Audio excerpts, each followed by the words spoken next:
Happy morning, dears. Hope you're all doing good.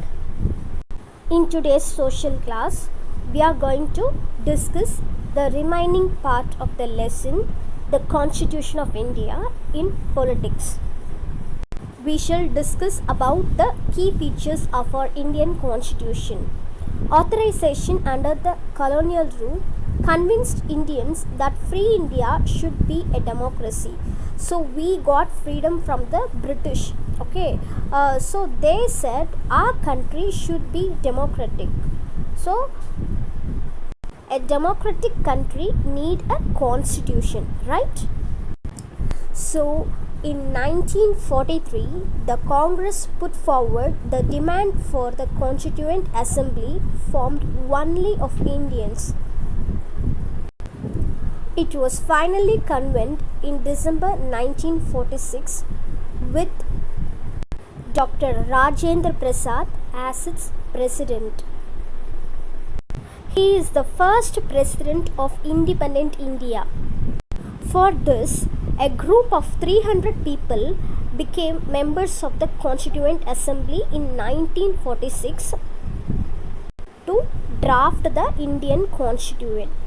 Dr. B.R. Ambedkar was the father of Indian Constitution and was the chairman of the drafting committee. So while framing the Constitution for India, a number of challenges confronted the framers.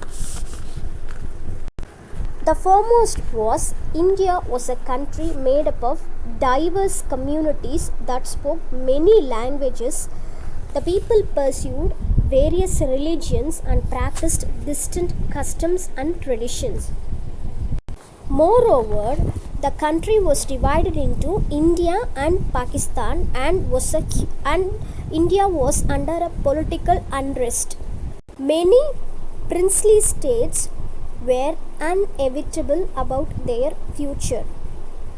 So the whole country was in a chaos. In spite of all these, the Constitution of India was written and the document reflects a respect for maintaining diversity while preserving the national unity. Dr. Baba Saheb Ambedkar also helped the scheduled castes. Our Constitution of India was fully drafted on 26th November 1949, but the Constitution came into effect on 26th January 1950, which is the Republic Day of India. Our Constitution is the longest written constitution in the world. The Constitution begins with the preamble that states the ideals which act as a guidance for the policy makers. These ideals or principles are as follows. They are federalism, parliamentary form of government, separation of powers, fundamental rights, and secularism. First, we will discuss about federalism. The key features of federalism are: this refers to the existence of more than one level of government in our country. We have governments at the state level and at the center.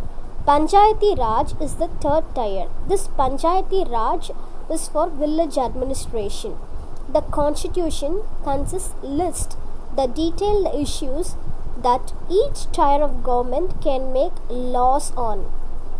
Okay, so depending on the situation, this three tiers of government can make the laws. Okay, so it also specifies how the governments as each level should work by coordinating with each other. Okay, so there should be a coordination between the three levels of government. All persons in India are governed by laws made by each of these levels of the government. We have to abide by the laws of the government. Next, we shall discuss about the parliamentary form of government. So, the different types of government consist of representatives who are elected by the people. So, we elect our rulers or representatives. Okay, so the Constitution of India guarantees universal adult suffrage.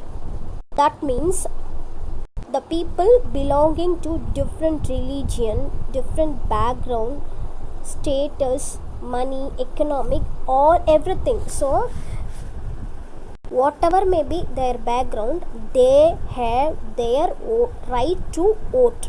Okay, so if they are the citizen of India and above 18 years of age, whatever may be their background, they have, each and every citizen has their right to vote.